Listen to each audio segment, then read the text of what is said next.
Este programa contiene imágenes y descripciones gráficas de las consecuencias de la guerra que pueden dañar la sensibilidad del espectador. Diamantes. Eternos. Hermosos. Símbolos de amor. Los hay de diferentes colores, formas y tamaños. Su valor se mide en quilates, talla y claridad. Son las piedras más preciosas del mundo. Pero en África Occidental y Central, su coste ha sido mayor de lo que nadie podría imaginar. Millones de personas han perdido la vida por los diamantes de sangre. Diamantes que financian guerras. Nos agruparon y ordenaron que nos cortaran los brazos. Se oían llantos, rebeldes atacando, mujeres siendo violadas y personas muriendo fusiladas. Diamantes relacionados con terroristas. La conexión entre Al-Qaeda y los diamantes me llamó la atención tras los atentados del 11 de septiembre. Una historia que pocos conocen. Si se le pregunta a cualquier persona dónde ha comprado su anillo de diamantes, responde que en la joyería de la esquina. Esta es la historia de los diamantes de sangre.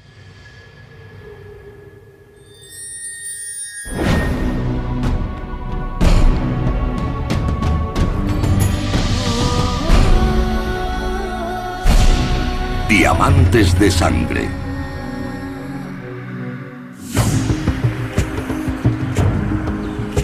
Una tierra llena de paradojas. Situada en la costa oeste africana, Sierra Leona es una de las naciones más pobres de la Tierra. Ocupa el penúltimo puesto en el Índice de Desarrollo Humano de las Naciones Unidas. La renta media de sus ciudadanos es de 167 euros al año. Sin embargo, Sierra Leona es muy rica en recursos naturales. Verdes bosques tropicales se extienden por toda su geografía. Y bajo su fértil suelo, abundan las gemas más preciosas del mundo. El valor medio de los diamantes de Sierra Leona es de unos 150 euros por quilate, mucho mayor que el de similares encontrados en otras zonas. Los corredores afirman que los de Sierra Leona tienen algo especial, un color único. En una tierra azotada por la miseria, el descubrimiento de diamantes podría haber conllevado una gran prosperidad. El hecho de ser un país diamantífero siempre ha sido un arma de doble filo.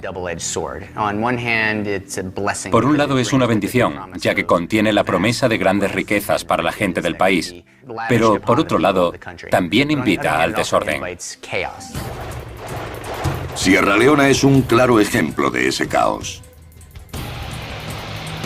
Desde 1991 hasta 2001, se ha librado una brutal guerra entre las fuerzas gubernamentales y un grupo rebelde llamado FRU, Frente Revolucionario Unido.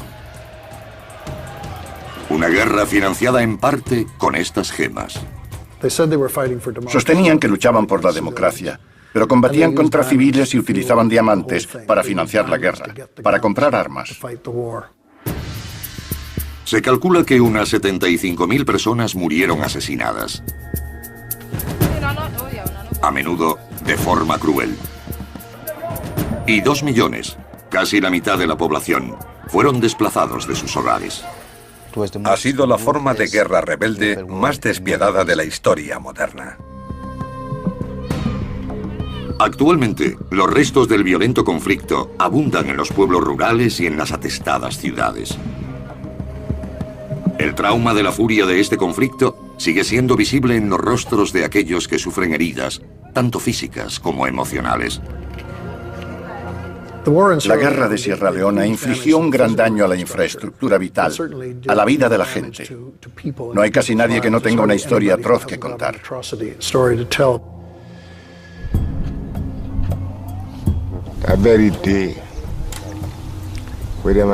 El día que me cortaron las manos no esperaba sobrevivir. No creí en un futuro, ni en que pudiera estar ahora aquí, sentado hablando con vosotros. Pensaba que había llegado el fin. Antes de la guerra, Ibrahim Fofana trabajaba en las minas, extrayendo diamantes en bruto del subsuelo del distrito de Kono. En abril de 1998, el FRU atacó su pueblo. Cuando llegaron al pueblo, iban vestidos con el uniforme de combate. Llevaban armas, lanzacohetes RPG. Los rebeldes plantaron cara al vecino de Ibrahim. Uno de los soldados le pidió diamantes y él les dijo que no tenía. Entonces lo sacaron a la calle y lo fusilaron. La gente corría atropelladamente. Yo estaba en la selva, pero mi esposa y mi hijo estaban en casa y fueron encerrados. Separado de su familia, Ibrahim y otros vecinos fueron capturados. Nos dieron el botín para que lo cargásemos hasta otro pueblo llamado Tombodú. Cuando llegamos allí, ya había otros cautivos y los metieron en una casa. Ibrahim y otros 5 hombres fueron atados a la puerta de la vivienda. Había 53 personas allí dentro y le prendieron fuego a la casa. A pesar de haberse librado de una violenta muerte, un acto de impensable barbaridad esperaba a Ibrahim.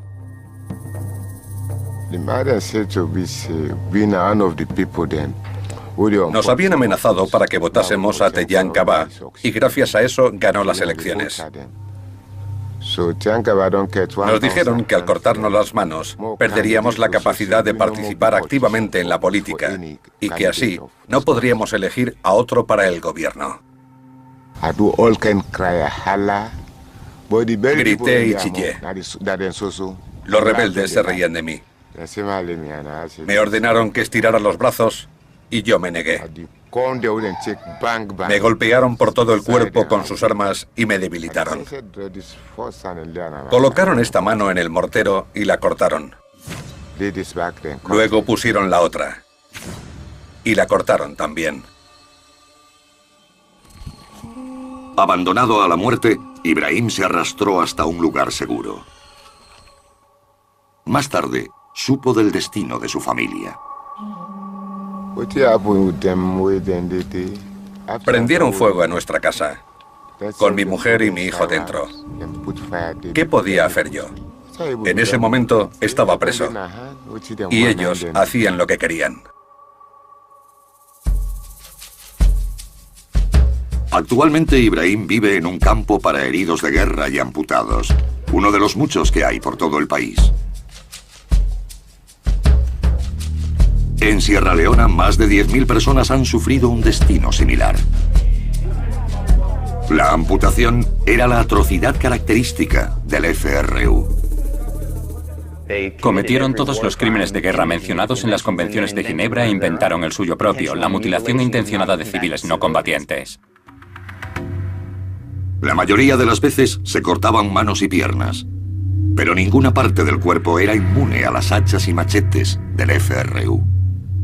El propósito de todo era seguir una estrategia militar, provocar el desplazamiento forzado de la población de aquellas áreas que el FRU quería controlar, las zonas donde se encontraban las minas de diamantes. En la década de los 90, una epidemia de guerra y abusos de los derechos humanos se extendió por toda África. Angola, Liberia y la República Democrática del Congo también estaban sumidas en brutales guerras civiles. En conjunto se calcula que 4 millones de personas perdieron la vida. Lo que conectaba a todos estos conflictos era la moneda utilizada para financiarlos: los diamantes. En África, los brillantes de la guerra son extraídos y vendidos por movimientos rebeldes. Los utilizan para financiar la compra de armas.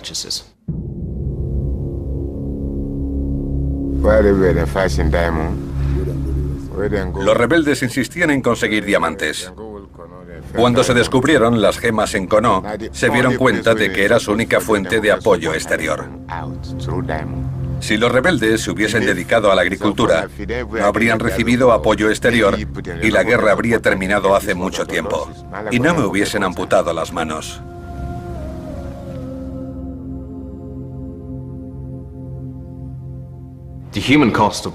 El coste humano de los diamantes de sangre en África ha sido inmenso. Millones de personas han muerto como resultado de los conflictos. Se han cometido terribles atrocidades, desde la amputación de brazos y piernas en Sierra Leona a terribles masacres en Angola. Muerte y destrucción. ¿Qué bien ha hecho esos yacimientos a los países? Ninguno. Han sido una maldición. ¿Qué han recibido las personas que vivían en las zonas conflictivas? Generalmente miseria, esclavitud, muerte y enfermedades. A medida que los ciudadanos de 4 zonas de guerra africanas sufrían, los diamantes de sus países fluían libremente al mercado mundial de piedras preciosas. Nuestros cálculos indican que entre el 10 y el 15% del comercio internacional de brillantes, puede que más, está compuesto por diamantes de sangre. Hoy, los diamantes de sangre extraídos en la década de los 90 adornan las manos y cuellos de personas que no tienen ni idea de sus brutales orígenes. Estas gemas de la guerra no vienen con una tarjetita indicando que proceden de una zona conflictiva. No tienen, como las banderas piratas, 2 tibias y una calavera grabados en su interior. Solo son trozos de mineral. Si se le pregunta a cualquier persona dónde ha comprado su anillo de diamantes, responde que en la joyería de la esquina. No sabe absolutamente nada de su procedencia. La historia moderna de cómo son introducidos en el mercado está relacionada con una compañía que cogió un mineral y lo transformó en una industria multimillonaria.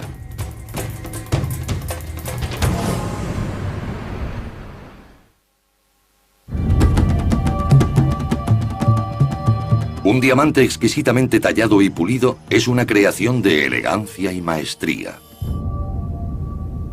También es un gran negocio. Existe una gran industria internacional que provee a una población ávida de diamantes.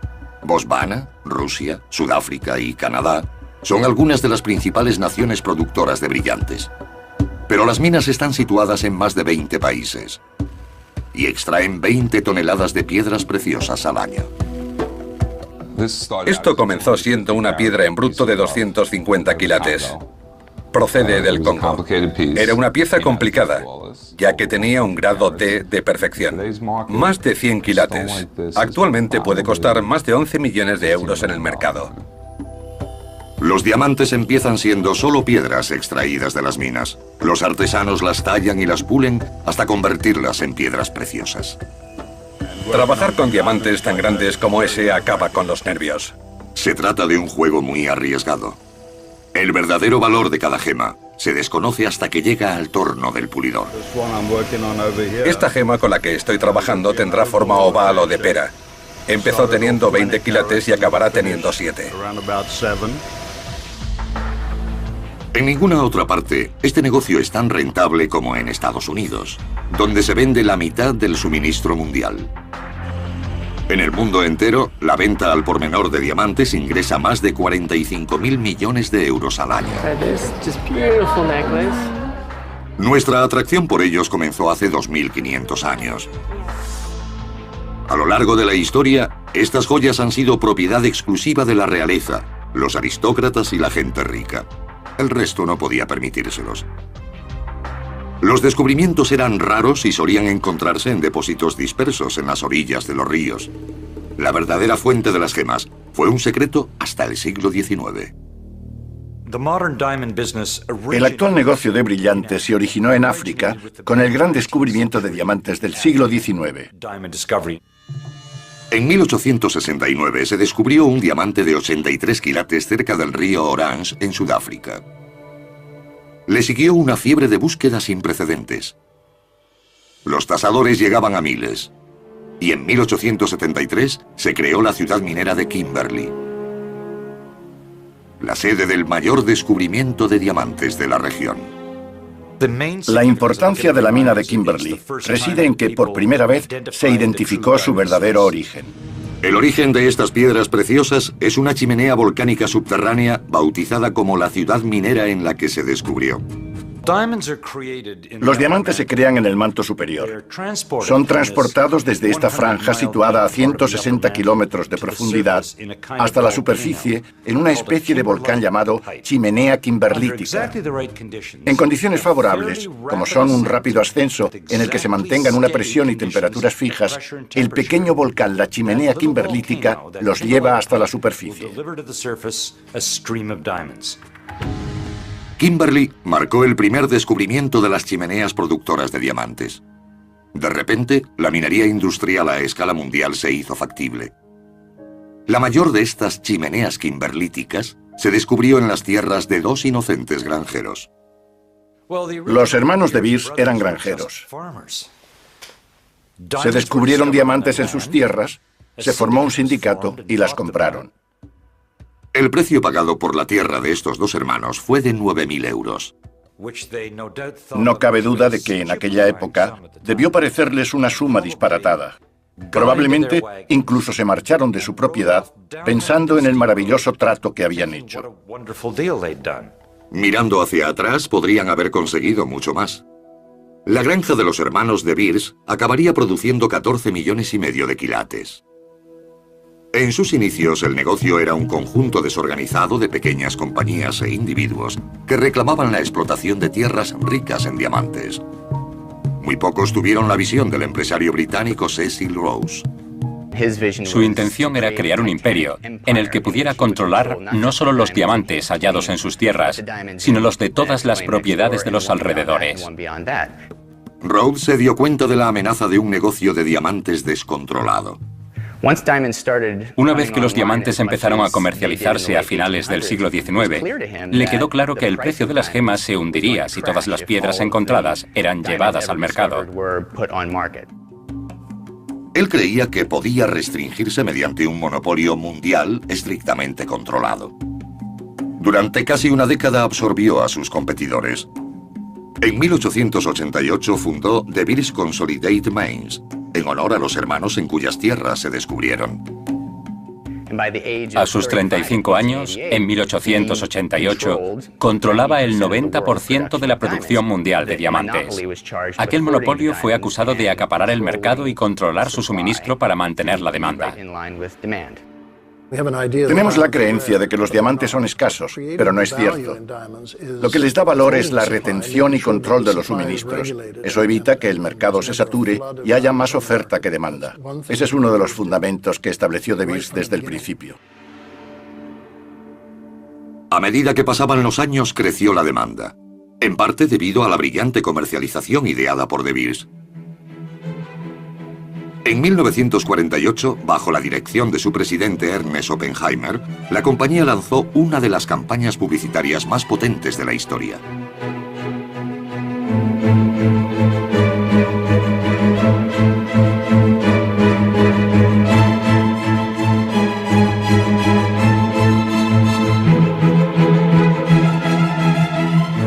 El eslogan era simple, pero convincente.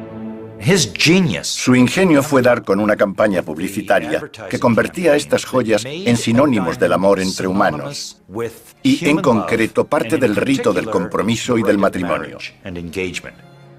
Pero incluyó también la brillante idea de que la gente podía invertir un porcentaje de sus ingresos en un diamante para demostrar su cariño.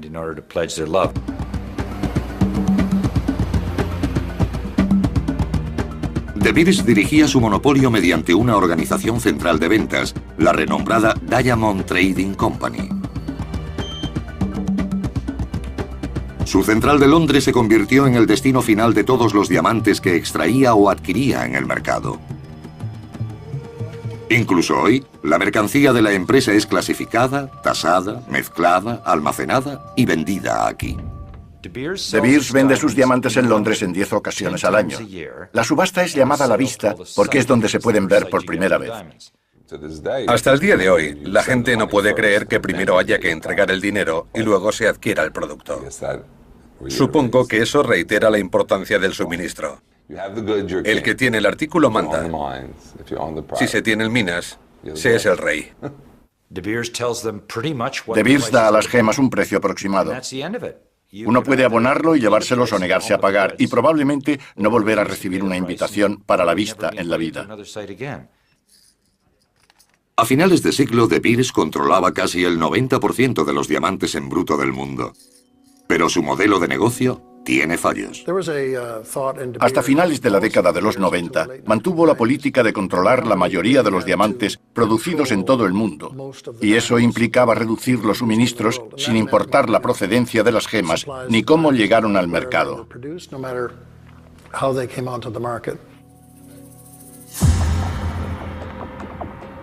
En los años 90, algunos diamantes fueron introducidos de contrabando en el mercado de países sumidos en brutales guerras civiles. Cuando los diamantes se relacionaron con la muerte y la destrucción, toda la industria fue atacada. Hasta 1999, De Beers y la industria de diamantes negaban todo esto.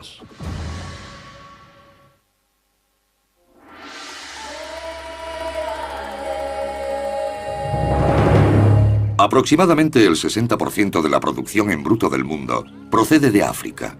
Botswana y Sudáfrica son ricas en chimeneas kimberlíticas subterráneas. Eso hace que la minería industrial a gran escala sea posible, rentable y fácilmente controlable. Si alguien encuentra una, puede poner una valla a su alrededor, excavar la zona, sacar la grava y quedarse con la producción. Los ingresos generados por los diamantes en estos países han construido infraestructuras y fortalecido la economía nacional. Pero en muchos otros países africanos están esparcidos a lo largo de miles de kilómetros cuadrados, porque durante miles de años los ríos han erosionado el suelo, transportándolos y disgregándolos. Al ser explotados por particulares, los depósitos aluviales han aportado pocos beneficios a nivel nacional. No hace falta una gran empresa, ni mucho equipo. Los ejércitos rebeldes acceden a ellos con facilidad. Los depósitos aluviales son frecuentes en Sierra Leona, la República Democrática del Congo y Angola, el país donde los diamantes de sangre llamaron por primera vez la atención del mundo entero. Lo tienen todo: petróleo en sus mares, diamantes y muchos tipos de recursos. Y sin embargo, arrastran una triste historia marcada por la avaricia humana y las más horribles condiciones de explotación.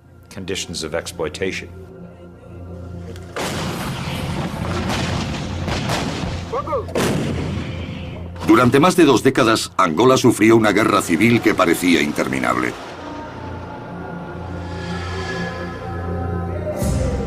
Comenzó en 1975 cuando Portugal le concedió la independencia. El Movimiento Popular de Liberación de Angola, el MPLA, controlaba el gobierno desde la capital, Luanda, con apoyo soviético. El ejército rebelde llamado UNITA, Unión Nacional para la Independencia Total de Angola, estaba dirigido por Jonas Savimbi y contaba con el apoyo de Estados Unidos. Con el final de la Guerra Fría se redujo la ayuda de las superpotencias y ambos bandos se quedaron sin dinero y sin armas. Pero Angola contaba con grandes fuentes de recursos naturales. El gobierno se hizo con el petróleo, UNITA con los diamantes. A comienzos de los años 90 necesitaban dinero para armas y decidieron apoderarse de las minas de diamantes del norte de Angola. En 1992, los rebeldes de UNITA se apoderaron casi del 70% de las minas angoleñas. La guerra se financió en parte con la venta de los diamantes extraídos por personas en condiciones de esclavitud. Los ingresos reportados costearon la máquina de guerra de UNITA. Se libraron violentas batallas entre los rebeldes y las fuerzas gubernamentales, en las que se vieron atrapados inocentes.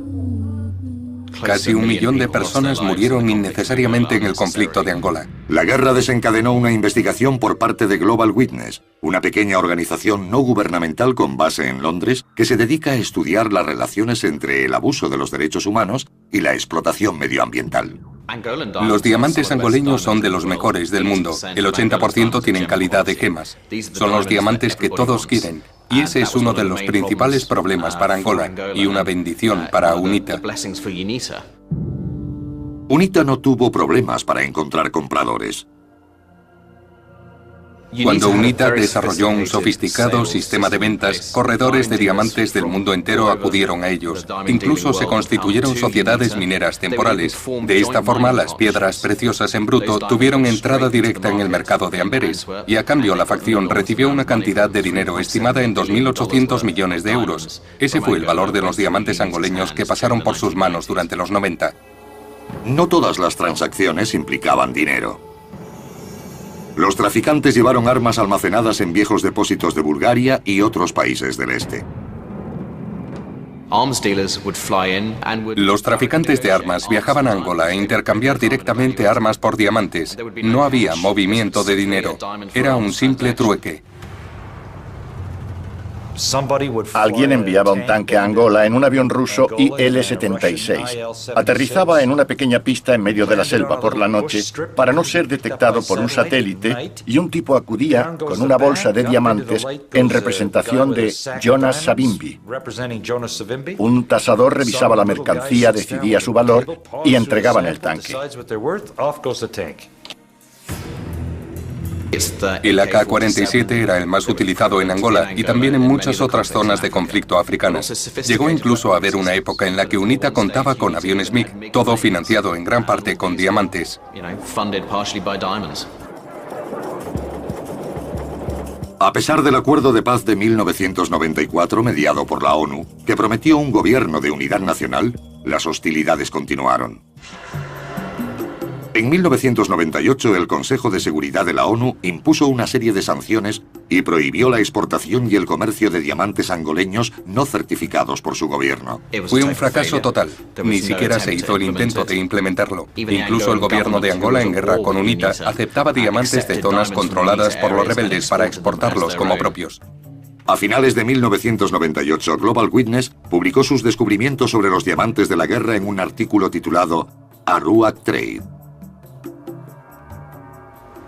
La reacción tras la publicación de nuestro reportaje en 1998 fue explosiva. Nadie entendía qué estaba pasando y causó un gran impacto el hecho de que se vendieran abiertamente a cambio de millones de euros. En realidad, para nosotros fue horrible descubrir que eran los consumidores quienes costeábamos la guerra de Angola. Era algo inaceptable. Una dura acusación contra la industria de diamantes. La mayor crítica del reportaje fue dirigida al gigante de la industria. De Beers era muy aficionado a comprar diamantes a Angola y también a UNITA. Como prueba, Global Witness citó los informes anuales de De Beers. De 1992 a 1997, en todos los informes anuales, se hablaba de su potencia adquisitiva en el exterior y lo fuertes que eran por comprar esos diamantes que inundaban el mercado y amenazaban la estabilidad de los precios. De Beers defiende la compra de diamantes angoleños. En primer lugar, hay que dejar claro que De Beers jamás ha comprado diamantes de sangre. Durante la década de 1990 teníamos una sociedad con el gobierno en Luanda, comprábamos diamantes y los exportábamos. Cuestionan la definición del conflicto, asociándolo a la compra antes de 1998. Hasta el momento en que se impusieron las sanciones, por definición, no había diamantes de sangre en ese país. A la industria le gusta pensar que los diamantes de guerra aparecieron en 1999, cuando de hecho fue mucho antes. Antes de la imposición de las sanciones, todo el mundo esperaba que los rebeldes de UNITA aceptaran una paz sostenible y duradera. Por desgracia, mirando atrás, vemos que esa esperanza era en vano. Cuando se reconoció que los rebeldes angoleños no estaban dispuestos a participar de modo significativo en alcanzar la paz, Naciones Unidas impuso sanciones. De Beers, rápida y efectivamente, empezó a trabajar con la Organización Mundial para asegurarse de que esas sanciones se cumplían a rajatabla. En octubre de 1999, De Beers anunció su intención de cerrar sus oficinas de compra en Angola. Para aquellos afectados personalmente por el conflicto, la definición de un diamante de sangre importa poco. El coste humano por los diamantes de guerra en Angola es fácil de comprobar. Solo hay que ver a los amputados que hay en Luanda. Angola era uno de los países con más campos de minas del mundo, y lo sigue siendo. Aún hay mucha gente que pierde la vida.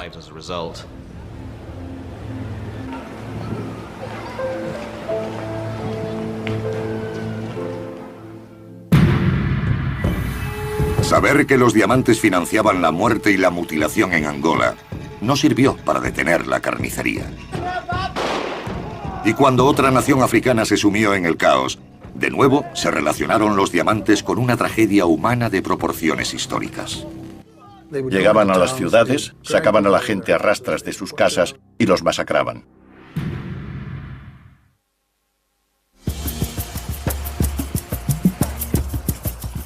Por el este y sudeste de Sierra Leona, hay centenares de kilómetros cuadrados de suelo rico en diamantes esparcidos. El verdadero problema es la naturaleza incontrolable de la extracción de las gemas en países en los que existen diamantes aluviales. De fácil acceso para los oportunistas, gobiernos corruptos y ejércitos rebeldes, los diamantes han dado forma al pasado de Sierra Leona y casi destruyen a una orgullosa nación, fundada en los principios de la libertad.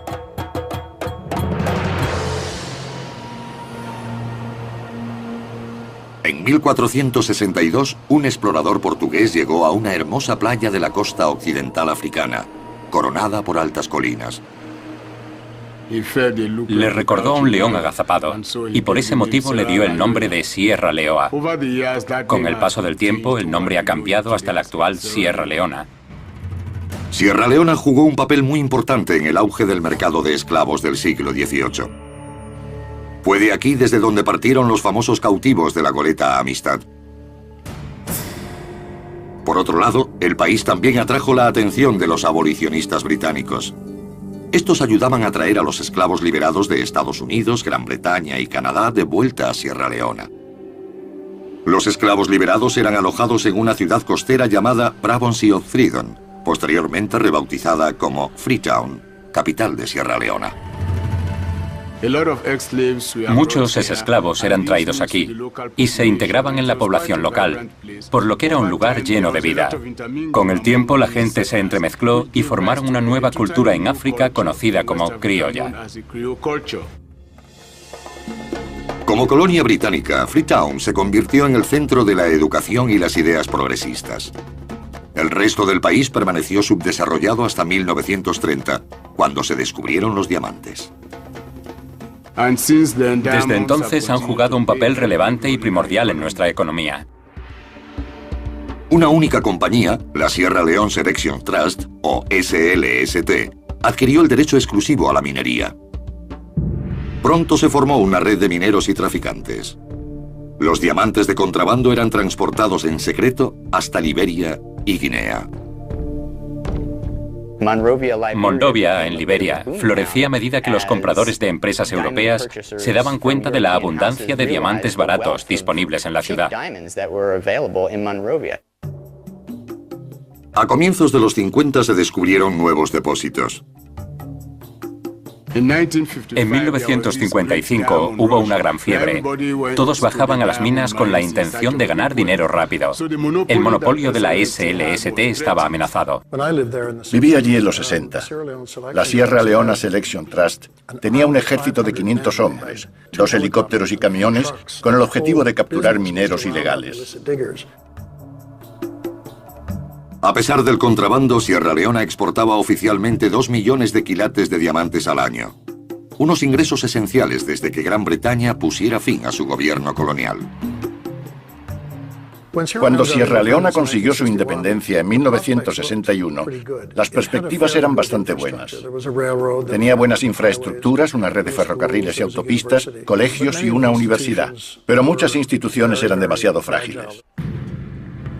El declive de Sierra Leona comenzó en 1967, cuando Siaka Stevens se convirtió en primer ministro. Con el tiempo, se embarcó en una forma de gobierno monopartidista, muy centralizado, que afectó negativamente a la calidad de vida de la gente. Importantes instituciones del país, como el ejército y la policía, fueron corruptas y politizadas. El gobierno reclamó el 51% de los fondos fiduciarios de Sierra Leona. Poco a poco, la industria diamantífera se nacionalizó. El gobierno introdujo a todo tipo de personajes oscuros, como la mafia estadounidense. Una gran variedad de delincuentes se involucraron en el comercio y la exportación oficial pasó de 150 a 200 millones de euros al año a prácticamente nada. En las siguientes 2 décadas, la financiación para los servicios sociales se evaporó. La educación, la sanidad y la infraestructura se hundieron. El desacuerdo social y mediático fue censurado. El Estado no tardó en caer en picado.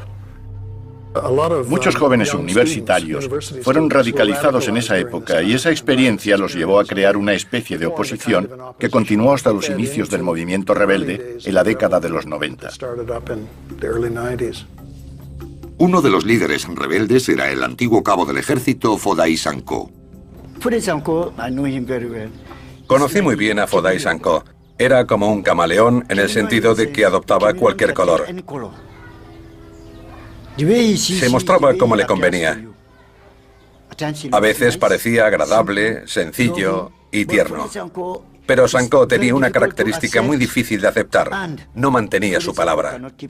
Hoy podía ser negro y mañana blanco. Sankoh se alió con un sanguinario rebelde al otro lado de la frontera de Sierra Leona. Charles Taylor, de Liberia, tenía un gran plan para mejorar su país, que implicaba atacar Sierra Leona, pero también tenía la necesidad estratégica de hacerse con sus yacimientos de diamantes. Los necesita para financiar su propia guerra y la invasión que iniciaría. No, master. No slave. No slave. Nothing. You have to do it for yourself. Juntos, Taylor y Sankoh crearon el incipiente ejército rebelde de Sierra Leona conocido como FRU, Frente Revolucionario Unido. Charles Taylor les prometió que tras su guerra les ayudaría a provocar una revolución en Sierra Leona. En 1989, Taylor y sus seguidores iniciaron una guerra civil en Liberia. Sankoh montó una base en el oeste del país junto a la frontera con Sierra Leona. Desde allí empezaría a reclutar y a entrenar a su ejército. Su milicia estaba formada por analfabetos y gentes a quienes habían lavado el cerebro. Había mucha pobreza y Foday Sankoh no tuvo demasiada dificultad en reclutar a los más jóvenes. No le costó demasiado poner su plan en marcha. En marzo de 1991, el FRU invadió Sierra Leona.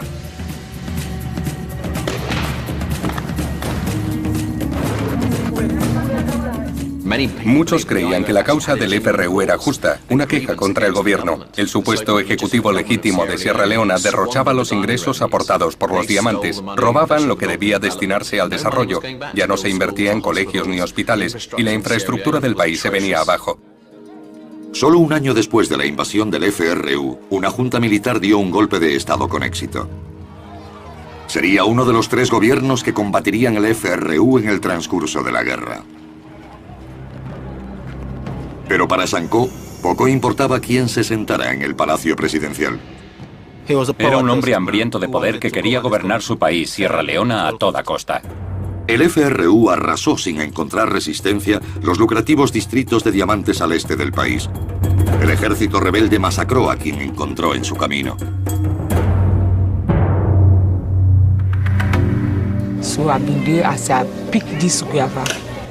Yo estaba cogiendo guayabas de un árbol cuando los vi. Unos 10 de ellos llevaban cintas rojas. Me preguntaron por qué estaba asustada.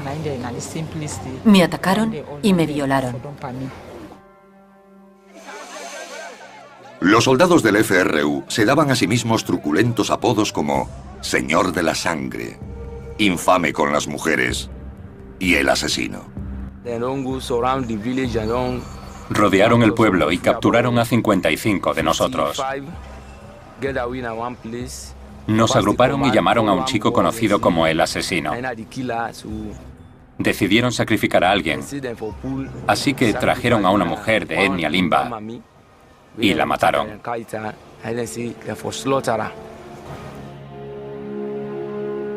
Las esperanzas respecto al FRU como héroes liberadores desaparecieron rápidamente. La gente aterrorizada huyó de pueblos y ciudades. En noviembre de 1993, más de 370.000 personas se habían desplazado. El FRU había conseguido uno de sus objetivos: expulsar a parte de la población de los campos de diamantes de Sierra Leona. El FRU quería tomar Kono y las demás zonas de diamantes por los recursos. En los años siguientes, los yacimientos de diamantes financiarían una campaña de terror sin precedentes. Y las minas de diamantes serían transformadas en campos de trabajos forzados. Muchos de los que trabajaban en las minas lo hacían a punta de pistola.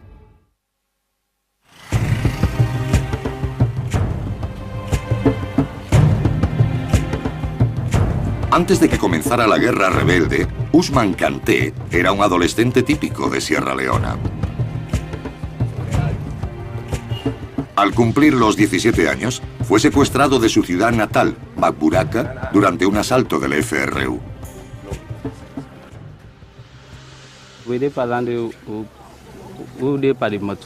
Nos metieron en un camión, a más de 100 personas. Yo pensaba que como habíamos sido secuestrados, iban a matarnos. Pero nos trajeron aquí, a trabajar en la mina. Las minas de diamantes se convirtieron en campos de trabajos forzados controlados por el FRU, en el que trabajaban miles de civiles secuestrados. Día y noche. Si hubiésemos intentado descansar, nos habrían matado. Teníamos que hacer nuestras necesidades allí, donde trabajábamos. El agotamiento físico era muy común. De hecho, una táctica del FRU era cansar a los mineros para que no pudieran huir. No había suficiente comida. Nos daban gari. Éramos esclavos. Si alguien salía a buscar algo de comer y lo atrapaban, lo mataban. Los rebeldes vigilaban a todos los cautivos para evitar el robo.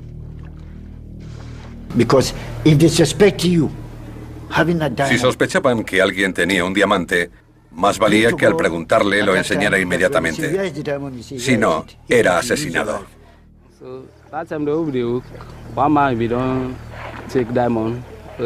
A veces, cuando trabajábamos, alguien cogía un diamante. Y si se negaba a devolverlo, ellos le decían que se lo diera. Si se negaba, era interrogado y asesinado si insistía en no dárselo. Al final, siempre conseguían lo que querían.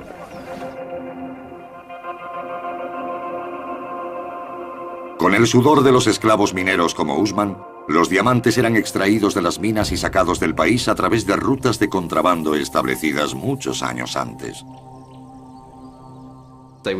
Eran trasladados por transportistas de confianza que cruzaban la frontera a pie hasta llegar a Monrovia. Sumido en su propia guerra civil, el señor de la guerra, Charles Taylor, ayudó a facilitar el flujo ilegal de diamantes de sangre. Apoyó al Frente Revolucionario Unido de Sierra Leona. Lo hizo porque era una forma de desestabilizar a importantes figuras de la región y de financiar su propia guerra. Los diamantes extraídos por el FRU financiaron dos máquinas de guerra rebeldes simultáneamente, una en Liberia y otra en Sierra Leona.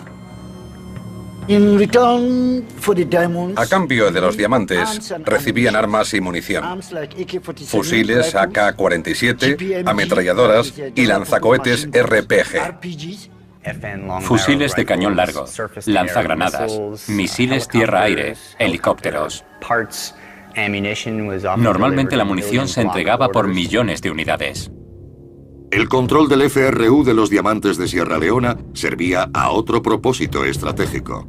Si se controlan las zonas ricas en recursos, el gobierno se hunde económicamente y no puede financiar su ejército. Muy pocos de los limitados ingresos estatales estaban dirigidos al ejército. Muchos militares descontentos se volvieron contra el gobierno. El ejército no podía luchar de forma efectiva. Muchos de los soldados se volvieron Sobels, soldados que se hacen rebeldes. Eso complicó la situación en el frente de la guerra. Los soldados unían fuerzas con los rebeldes que atacaban ciudades, violaban a mujeres y mataban a personas. Sin nadie para proteger a los civiles, una secta guerrera de la tribu Mende, conocidos como los Kamayors, levantaron sus armas contra el FRU en 1992. Ese era el motivo por el que teníamos una milicia civil. La gente protestaba porque sus casas y sus pueblos eran arrasados por militares del gobierno. Ni siquiera eran rebeldes.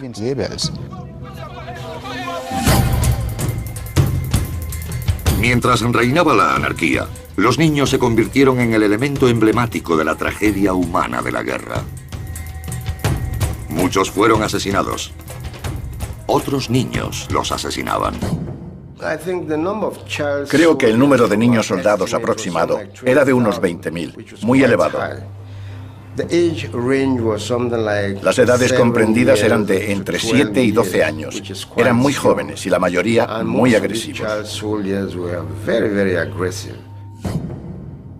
Para provocar el comportamiento violento, el FRU daba drogas y alcohol a los niños soldados. La mayoría eran niños, pero también se reclutaba a niñas que trabajaban como cocineras, esclavas sexuales y soldados.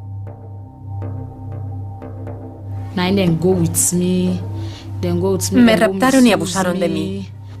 Me dieron un arma, pero yo no sabía utilizarla y simplemente la sostuve.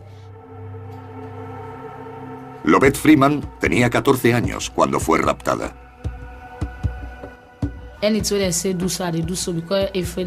Hice lo que me pidieron porque si me hubiese negado me habrían amenazado con un cuchillo. Hice cosas malas. Fuimos a robar a una casa. Ellos esperaban en la parte de atrás, mientras yo pegaba a la puerta. Me abrió una mujer y yo le apunté con un arma. Ella retrocedió y entramos en la casa. Rapté a su bebé y me lo llevé conmigo. Luego murió y lo siento mucho por ella.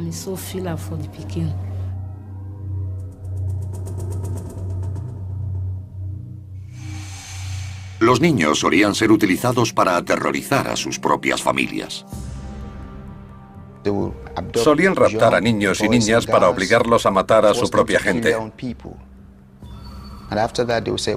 Tiempo después, cuando olvidaban, les decían que ellos eran sus padres y los utilizaban como soldados para atacar las diferentes zonas.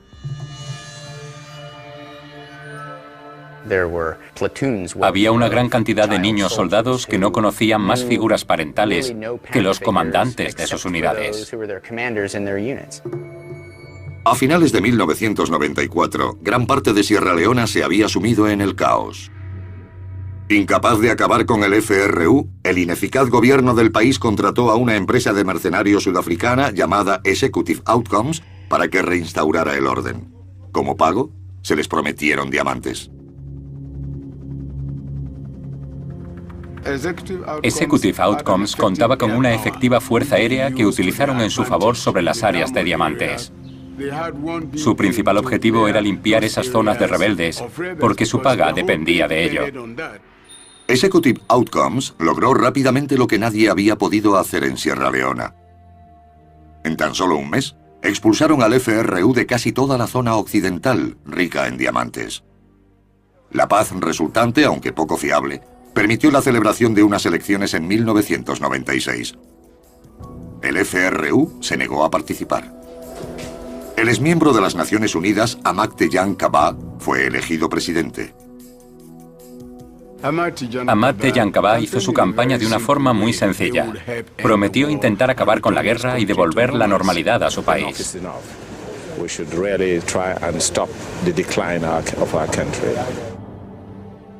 El nuevo presidente inició una serie de negociaciones con el FRU, pero las esperanzas de paz no tardaron en desvanecerse. Ante la insistencia de la ONU, Kaba puso fin al contrato con Executive Outcomes. Sin una fuerza militar efectiva que los detuviera, el FRU volvió a emprender su guerra. El FRU afirmaba que su lucha era contra el gobierno militar, que buscaban la democracia y que querían la paz y el desarrollo. Pero cuando el gobierno militar dejó el poder y se formó un gobierno electo, siguieron luchando.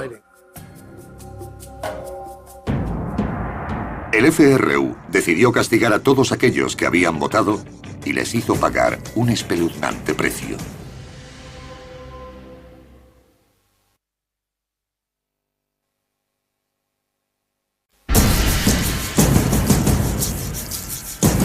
En 1996, la guerra de Sierra Leona entraba en su 6º año.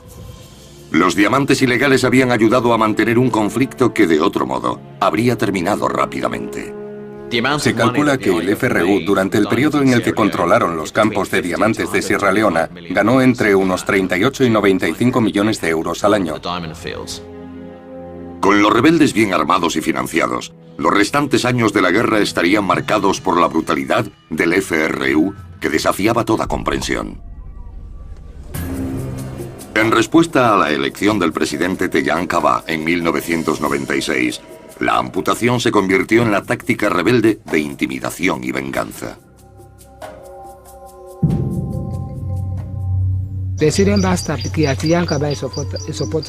Nos llamaban bastardos y partidarios de Tejan Kaba. Decían, hoy será el último día que os metáis en política. Me ordenaron a estirar los brazos. Yo les supliqué en nombre de Dios. Les dije que tenía hijos. Mi marido no tenía trabajo y yo mantenía a mi familia. Se rieron de mí y me dijeron, estira la mano y toca a Dios.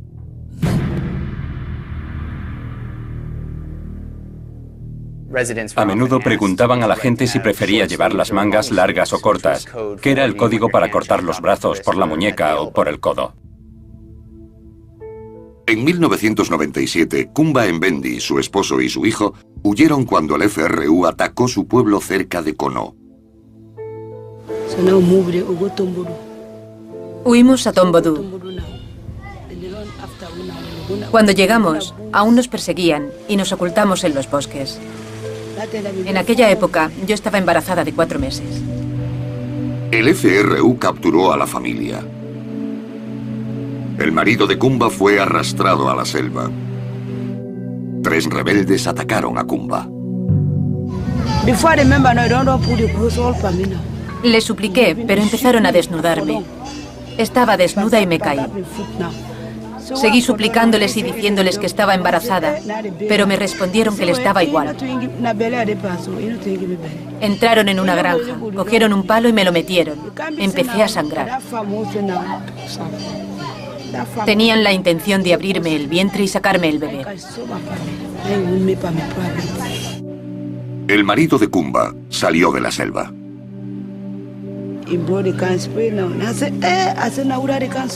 Le caía sangre de la muñeca. Gritaba, me han cortado las manos. Yo pensé, han cortado las manos a mi marido y me han mutilado a mí. Le pregunté por qué se lo habían hecho y me dijo que fue porque había votado a Tejan Kaba y querían darle una lección para que no volviera a hacerlo.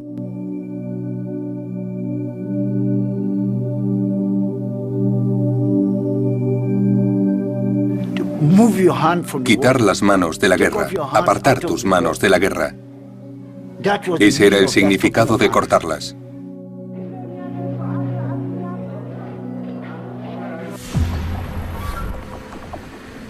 Durante la primera mitad de la guerra, Freetown estaba llena de muestras de atrocidades del FRU. Y en mayo de 1997, tropas del ejército de Sierra Leona derrocaron al presidente Kaba. La nueva junta militar invitó a los rebeldes a Freetown como aliados. Casi inmediatamente, el FRU saqueó la ciudad en lo que llamó Operación de Exterminio Total. Aquellos tipos idearon nuevas estrategias, y una de ellas era la Operación Exterminio Total, que consistía en atacar a civiles, robarles lo poco que tenían y utilizar el botín para sus propios fines.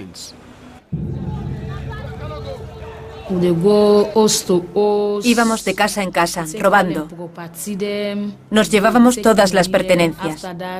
Exigíamos dinero y a veces matábamos a 2 o 3 miembros de la familia.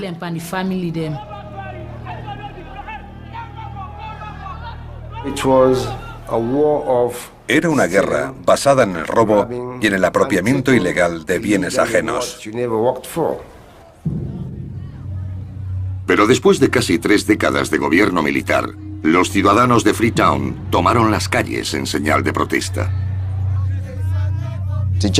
El pueblo se negaba a apoyarlos. La gente dejó de enviar a sus hijos al colegio y no acudió a trabajar. Se manifestaron. No querían a la Junta y pedían la dimisión del gobierno. Aquello significaba volver a la selva y no estaban dispuestos a hacerlo. En Freetown, el único ejército capaz de luchar contra los rebeldes era ECOMOG, una fuerza de intervención de África Occidental dirigida por Nigeria, desplegada en 1997. Depusieron a la Junta, reinstauraron al presidente Kaba y expulsaron al FRU de Freetown. Se dieron cuenta de que no les era posible quedarse en Freetown permanentemente y gobernar. Y como no era posible, todos los civiles sufrirían las consecuencias. En su retirada se aseguraron de destruir todo a su paso, desde seres humanos hasta edificios, arrasando todo lo que podían. La gente estaba muy asustada. A todo el mundo le entró el pánico. Hay informes de asesinatos, de pueblos incendiados, de ciudades arrasadas y de niños raptados por los rebeldes.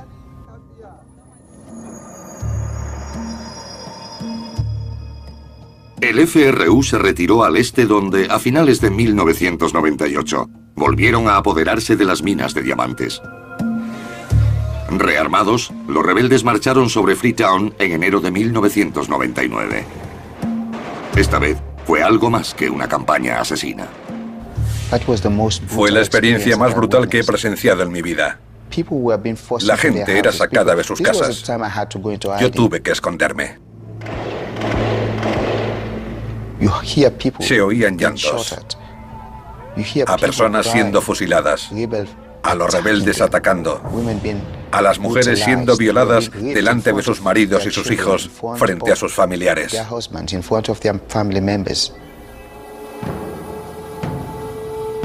Las fuerzas de ECOMOG, que aún seguían en Freetown, iniciaron la defensa de la ciudad. Pero no siempre eran capaces de distinguir a los rebeldes de los civiles, y los ciudadanos fueron víctimas de la agresión indiscriminada de ECOMOG.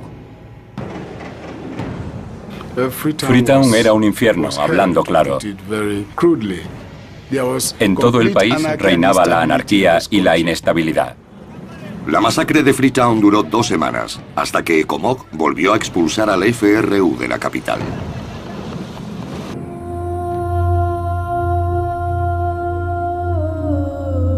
Pero para entonces, 6.000 personas habían perecido. Los cadáveres se apilaban en la puerta del hospital Connaught en Freetown. Vi muchos cadáveres. Rezo para no volver a ver más hasta el día de mi muerte.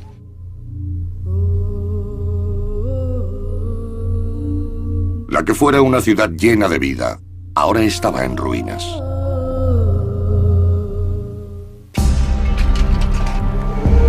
La brutal guerra de Sierra Leona estaba a punto de terminar.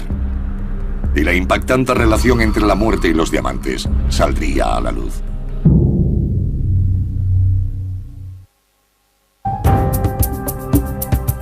Tras los despiadados asaltos del FRU en Freetown en 1999, la comunidad internacional, mayoritariamente ausente hasta el momento, impuso la diplomacia.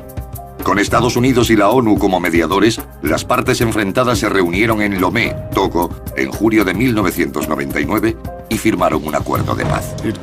Exigía el fin de las hostilidades por parte de ambos bandos. También garantizaba la amnistía a todas las fuerzas combatientes, incluido el FRU, y fijaba el reparto del poder. El acuerdo de paz de Lomé fue probablemente una de las peores cosas que se han hecho en África en muchos años. El principal beneficiario del acuerdo fue el líder rebelde encarcelado Foday Sankoh. El arquitecto de los crímenes de guerra del FRU obtuvo la vicepresidencia. La gente decía que nunca habría una solución militar al problema. Tenía que ser política. Y la solución política fue dar la vicepresidencia del país a un asesino. Como vicepresidente, Sankoh recibió el control oficial de las minas de diamantes de Sierra Leona, el mismo objetivo que había buscado con la guerra. Sankoh conspiró para derrocar al gobierno. Cuando se trata con un grupo tan anárquico y peligroso como el FRU, es de tontos creer que van a conformarse con la mitad del pastel. Querían todo el poder. Aún quería el puesto principal. Foday Sankoh quería ser presidente del país. El FRU fue contrarrestado por una fuerza pacificadora de la ONU formada por 6.000 hombres, que se desplegó en octubre de 1999. Pero durante casi un año, estas fuerzas evitaron los campos de diamantes del este, aún controlados por el FRU.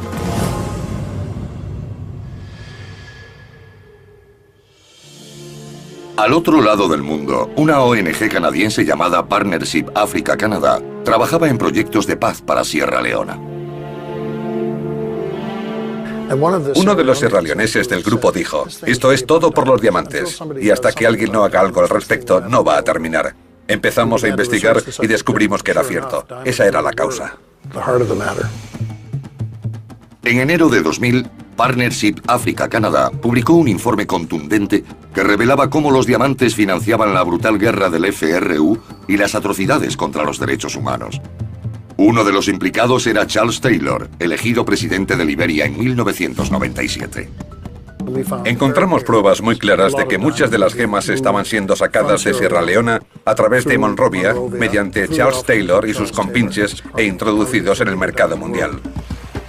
El informe acusaba a De Beers de formar parte del problema de los diamantes de guerra. De Beers había cerrado su oficina de Sierra Leona en 1985. Pero debido a la práctica de la empresa de comprar la mayoría de los diamantes en bruto del mercado, el informe concluía que era prácticamente inconcebible que De Beers no estuviera comprándolos indirectamente del conflicto de Sierra Leona.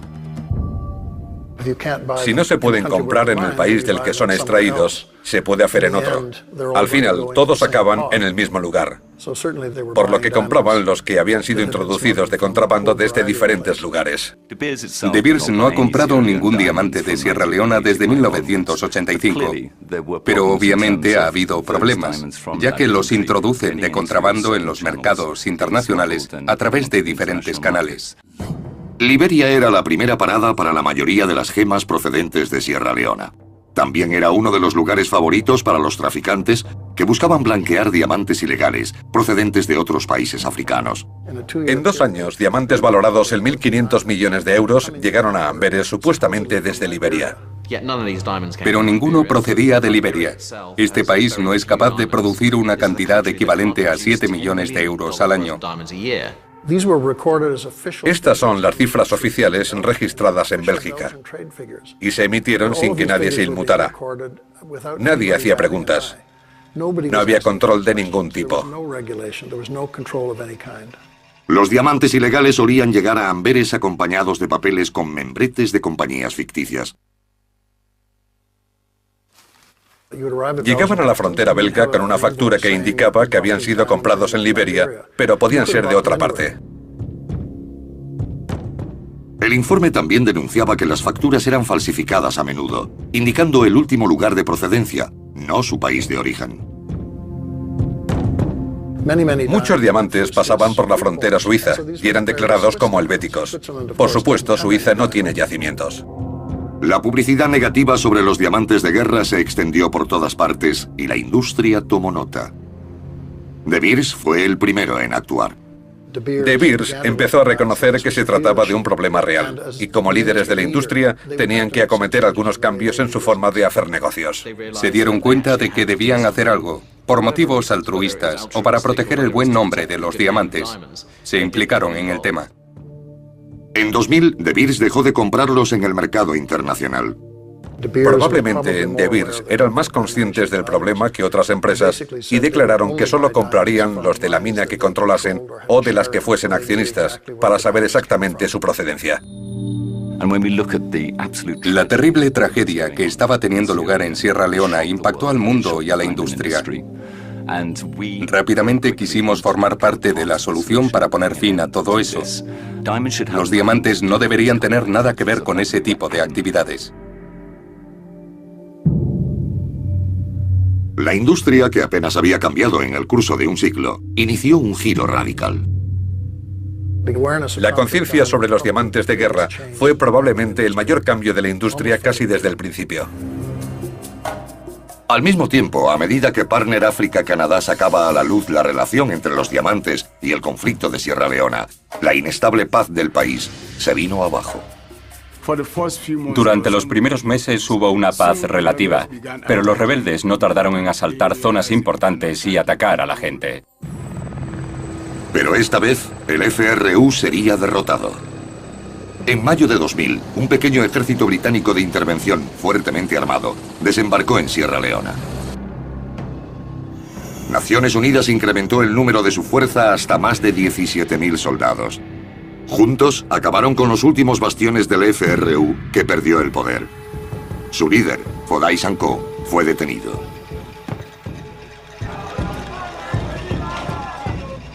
El 18 de enero de 2002, el presidente Ahmad Tejan Kaba declaró oficialmente el fin de una de las guerras civiles más brutales del siglo XX. Today, we are happy that those flames of war have been extinguished and that now we are about to watch the flames of peace destroy some of the implements of war. 4 meses después, los sierraleoneses acudieron libremente a las urnas. El presidente Kaba fue reelegido. Cientos de ciudadanos, cuyas manos habían sido amputadas para evitar que votaran, metieron valientemente sus papeletas en las urnas. En Sierra Leona y Angola, las atrocidades financiadas en parte por los diamantes ilegales habían salido a la luz. Pero una nueva e impactante acusación estaba a punto de ser anunciada. La conexión entre Al-Qaeda y los diamantes me llamó la atención poco después de los ataques del 11 de septiembre.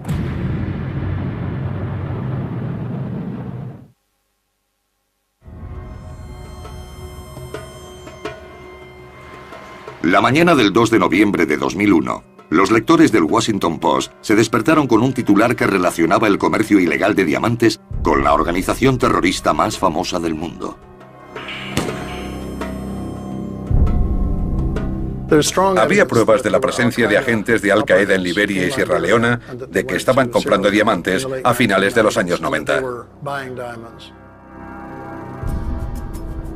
La revelación le llegó por casualidad a Doug Farad, entonces jefe de la oficina del Post en África Occidental, que se encontraba en Ghana, reunido con un antiguo confidente, miembro del círculo más próximo a Charles Taylor. Él estaba leyendo el primer número de la revista Newsweek, publicado tras los ataques del 11 de septiembre. Tenía una lista de los más buscados por el FBI en un reportaje de 2 páginas. De repente se quedó pálido. Me dijo, conozco a estos 2 tipos, y a este de aquí. Le pregunté, ¿qué quieres decir con que los conoces? Me respondió que les había vendido diamantes ese mismo año. Los hombres identificados por el confidente de Farah eran agentes de Al-Qaeda. 2 de aquellos hombres, Gailani y Fasul Mohamed, fueron identificados como implicados en los ataques a las embajadas estadounidenses de África Oriental. Abdullah Ahmed Abdullah era uno de los principales agentes financieros de Al-Qaeda. El confidente de Farah describió varios encuentros entre Al-Qaeda y el FRU.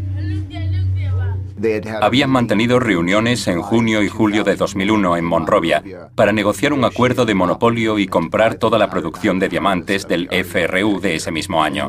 Y uno de los incentivos que ofrecían era pagar entre un 10 y un 15% más del precio normal de las piedras en bruto. Farah siguió la historia hasta Sierra Leona, donde la corroboró uno de los comandantes del FRU. Su explosivo artículo dio lugar a una serie de investigaciones del Tribunal Especial de Sierra Leona, un equipo operativo formado por varias agencias de inteligencia europeas y la ONG Global Witness. Todos confirmaron el relato de Farah. La relación entre Al-Qaeda y los diamantes comienza en África Oriental, en Kenia y Tanzania.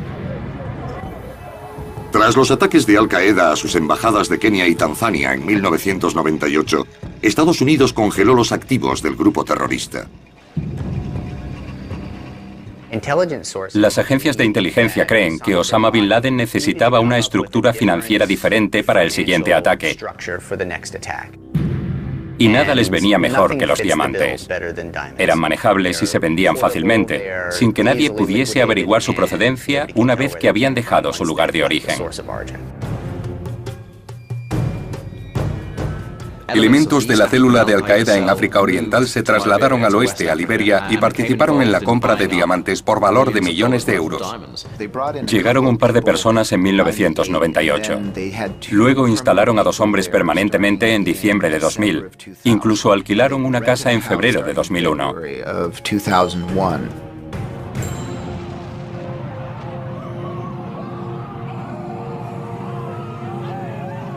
Publicados pocos meses después de los atentados del 11 de septiembre, en Washington, la reacción a los descubrimientos de Farah fue diversa.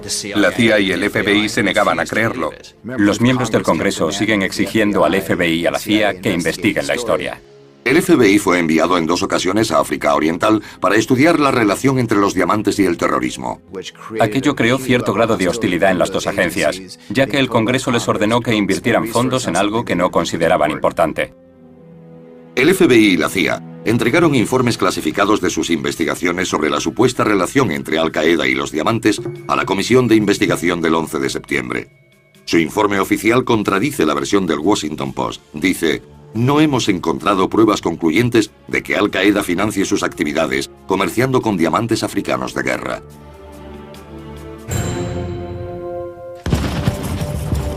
Con la llegada del nuevo siglo, muy pocos discutían el hecho de que los diamantes hubiesen contribuido a financiar violentas guerras y atrocidades en Angola y Sierra Leona.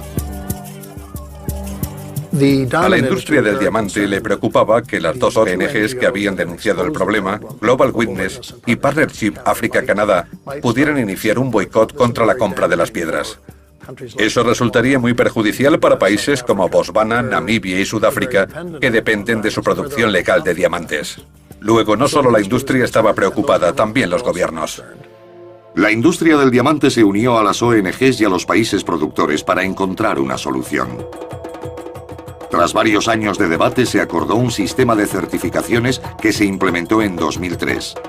Recibe el nombre de Proceso Kimberley.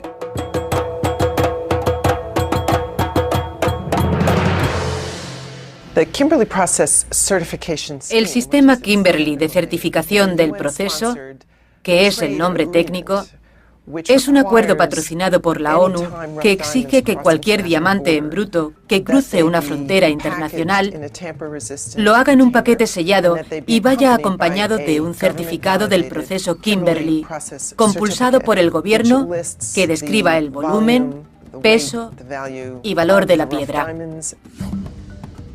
Hasta la fecha, más de 70 países son miembros del proceso Kimberley.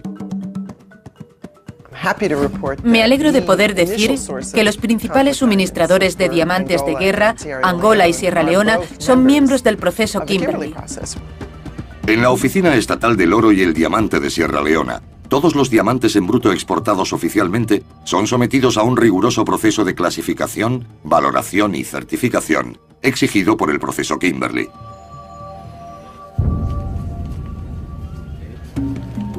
Una vez que una mercancía certificada y sellada es exportada, entra en una cadena de suministro que finalmente llega a los agentes, talladores y vendedores al por menor de todo el mundo.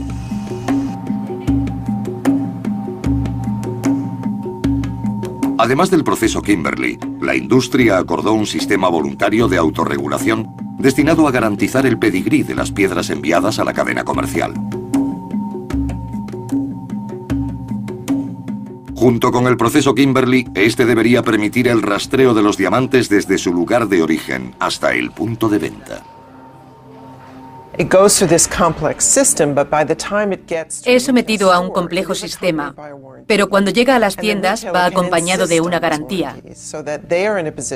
El minorista tiene derecho a exigir esas garantías para poder entregárselas a los consumidores en el caso de que estos pidan pruebas del origen legal de los diamantes.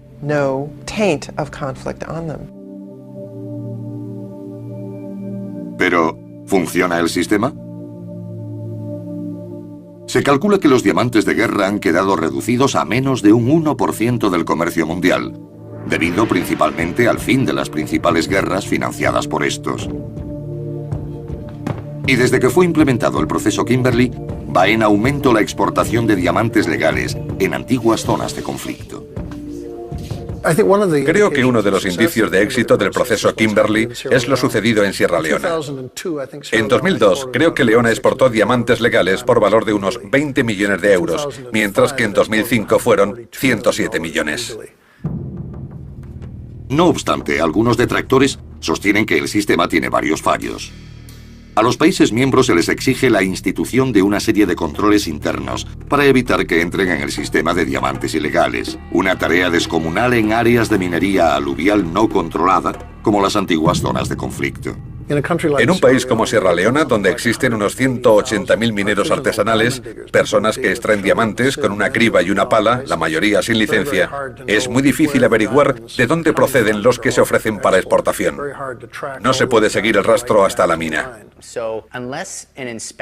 A menos que un inspector se presente físicamente para atestiguar que son extraídos de una mina concreta, no hay forma de que un sistema de certificación pueda servir para controlarlos. Pueden llegar a Sierra Leona desde Liberia y pasar de allí a Guinea. A las ONGs también les preocupa que el sistema de garantía diseñado para seguir a los diamantes hasta su venta al por menor no permita su revisión por parte de una tercera entidad. La cadena de garantías de la industria, es decir, la autorregulación, es voluntaria y no permite auditorías, lo cual es una debilidad del sistema. Una investigación secreta de Global Witness reveló que un gran número de minoristas estadounidenses no podían ofrecer garantías de la legalidad de sus diamantes cuando se les pedía.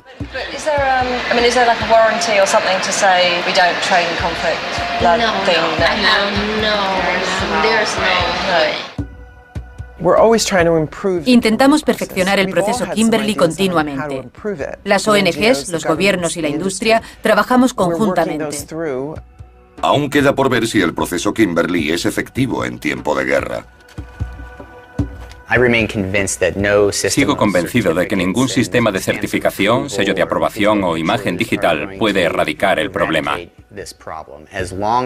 Siempre que existan grupos armados que se rebelen contra los gobiernos legítimos de un país diamantífero y consigan controlar las minas, esos diamantes saldrán al mercado. En 2006, las Naciones Unidas informaron de que diamantes de Costa de Marfil estaban siendo extraídos por rebeldes y sacados de contrabando. Las piedras ilegales de Liberia y la República Democrática del Congo siguen abriéndose paso hasta el mercado internacional. Las principales guerras africanas financiadas con diamantes han terminado, afortunadamente. Pero en zonas tan inestables como el oeste y el centro de África, podrían volver a estallar. Derrocar un gobierno es fácil cuando se tiene acceso a millones de euros en diamantes.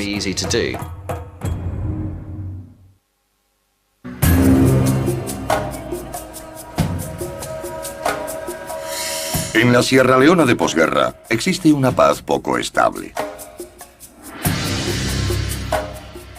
Debido a la amnistía incondicional concedida a los combatientes del FRU, las víctimas de guerra y los rebeldes que las aterrorizaron vuelven a ser vecinos. La mayoría de nosotros considera la guerra civil como una larga pesadilla. La gente está preparada para perdonar, pero no para olvidar. Y para seguir adelante necesitan tener la esperanza de que no volverán a sufrir ese tipo de atrocidades. La Comisión de la Verdad y Reconciliación de Sierra Leona urge a víctimas y verdugos a encontrar un terreno común. Se pide a los asesinos que muestren remordimiento. Algunos han muerto, otros han desaparecido. Mucha gente ha sido víctima de la guerra de un modo u otro. Y se supone que debemos pedir perdón y ofrecer nuestra simpatía. Se pide a las víctimas que olviden, pero no todas pueden. No está bien. A veces le pido a Dios que me dé fuerzas si me encuentro con la persona que me hizo esto, porque no seré capaz de sentarme a hablar con él. El principal motivo de queja es la ayuda gubernamental dirigida a los autores de los crímenes. A cambio del desarme, se ofrece una compensación económica a los antiguos combatientes del FRU. Son los excombatientes los que salen ganando. Fueron a la guerra, cometieron atrocidades, saquearon las propiedades y se han salido con la suya. Reciben amnistía total, formación y dinero para volver a sus comunidades, mientras que las víctimas salen perdiendo. Puede que ayuden a los rebeldes armados por miedo. Nosotros apenas sobrevivimos. En ninguna otra parte es más evidente la negligencia que en el campamento Grafton para heridos de guerra. Llevamos en este campamento desde el 17 de noviembre de 2000. Actualmente acogemos a 500 personas. No tenemos electricidad ni aseos. También hay problemas educativos. Necesitamos buenas escuelas. Diseñado como refugio temporal, ahora las ajadas tiendas son el único amparo de los residentes. Una de ellas es Kumba Mbendi. Seguimos aquí y todavía sufrimos mucho. Todos hemos sufrido mucho. Durante la guerra, varios rebeldes del FRU mutilaron sexualmente a Kumba. Ahora vive con el estigma de aquel ataque.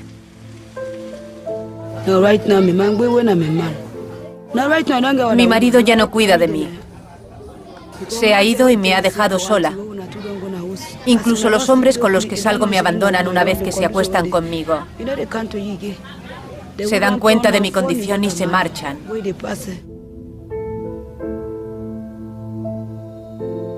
Debido a la amnistía garantizada a sus atacantes, Kumba nunca podrá enfrentarse a ellos en un tribunal. Quizás en un mundo ideal, todas aquellas personas contra las que hay pruebas de haber cometido un crimen serían llamadas a juicio y cumplirían condena por ello. Pero la cantidad de tiempo y de recursos que eso requeriría sería insostenible. Solo unos cuantos se enfrentarán a la justicia. Sus casos serán juzgados en el fuertemente protegido Tribunal Especial de Sierra Leona, en Freetown.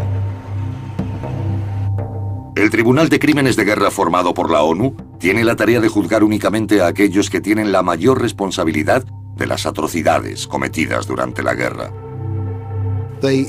Juzgan crímenes de naturaleza horrible, torturas, asesinatos, mutilaciones, amputaciones, crímenes sexuales, violaciones, incendios de casas con gente dentro, enterramientos de personas vivas. Son acusaciones de crímenes terroríficos.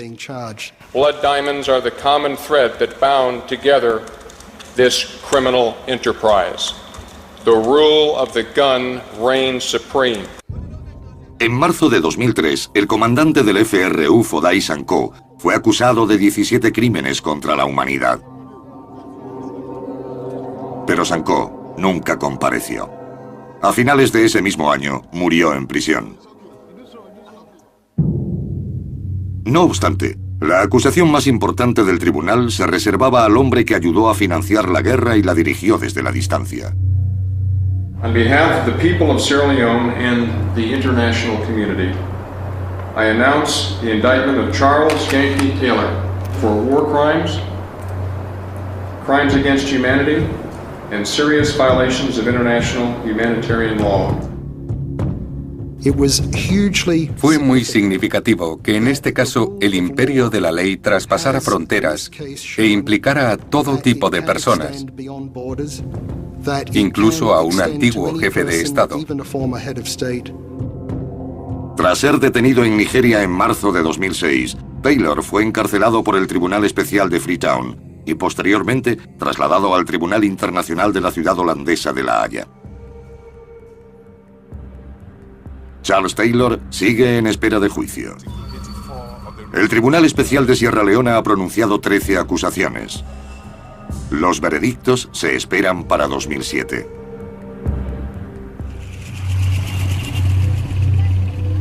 Aunque las cicatrices de la guerra desaparecen poco a poco, los países africanos caracterizados por la minería aluvial incontrolada siguen siendo propensos a los conflictos.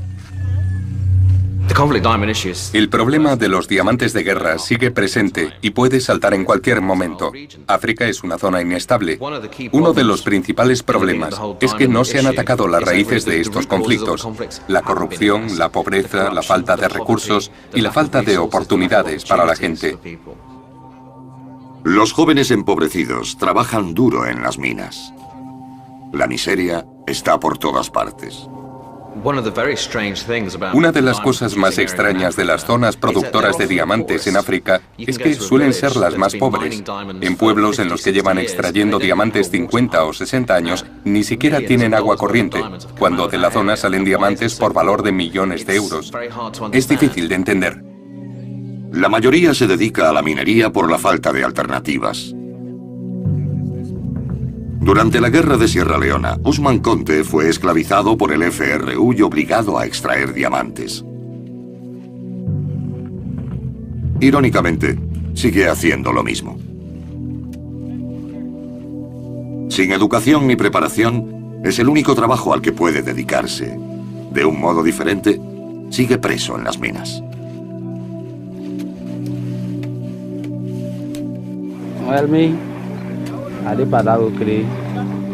En este trabajo aún no he conseguido nada, pero sigo intentándolo. Si tuviera otra ocupación, podría dejar la minería. Pero ya que no es así, me quedaré aquí hasta que Dios me dé otra cosa.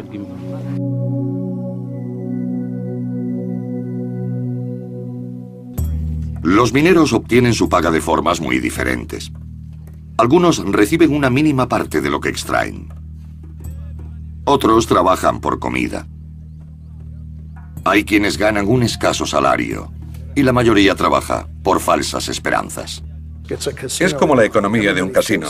Todo el mundo piensa que va a obtener el premio gordo, pero por supuesto, casi nadie lo consigue. Las condiciones en las que trabajan son horribles. La gente cava a pleno sol durante todo el día, a menudo metida en agua hasta la cintura. No hay cohesión social y mucha violencia. Las zonas de minas son grandes focos de malaria, sida y todo tipo de problemas sociales. La rutina diaria no es más que un trabajo de esclavos. En un esfuerzo por mejorar las condiciones de aquellos sobre los que se construyen los imperios del diamante, las ONGs Global Witness y Partnership África-Canadá, junto con De Beers, crearon la iniciativa Diamantes para el Desarrollo. Hay 1 millón, si no 1,5 millones de mineros aluviales que ganan $1 al día. Lo que sugerimos a través de la iniciativa Diamantes para el Desarrollo son soluciones económicas a problemas económicos.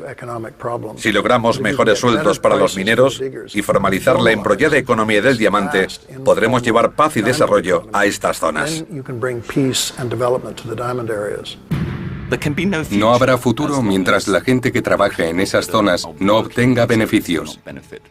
Creemos que las comunidades son la prioridad. El objetivo principal de la iniciativa Diamantes para el Desarrollo es educar a los mineros. En general, los mineros tienen una idea de cuánto vale un diamante de baja calidad. El valor que desconocen es el de la mercancía de gran calidad. Es ahí donde se engaña a la gente y donde se consigue el margen de beneficios entre el minero y el exportador. ¿Por qué en Sierra Leona se puede comprar un diamante por 15 euros y luego venderse en Amberes por 800? Es perverso. Hace falta que la industria y los gobiernos empiecen a invertir en su desarrollo y a pagar un salario decente a la gente que trabaja en las minas, además de dar un valor realista a las piedras. Lo que tenemos que hacer es encontrar una forma de validar los diamantes africanos, no solo porque no tienen nada que ver con las guerras, sino porque proceden de lugares desarrollados y sólidos en los que la gente recibe un precio justo por ellos. Es una tarea complicada, pero merece la pena, pues la historia nos ha mostrado cómo el mal uso de los diamantes extraídos en zonas de guerra de África Occidental y Central origina trágicas consecuencias. Al final, lo que erradique los diamantes de guerra, lo que acabe con el tráfico de diamantes de sangre, será el fin del conflicto en los países de donde son extraídos.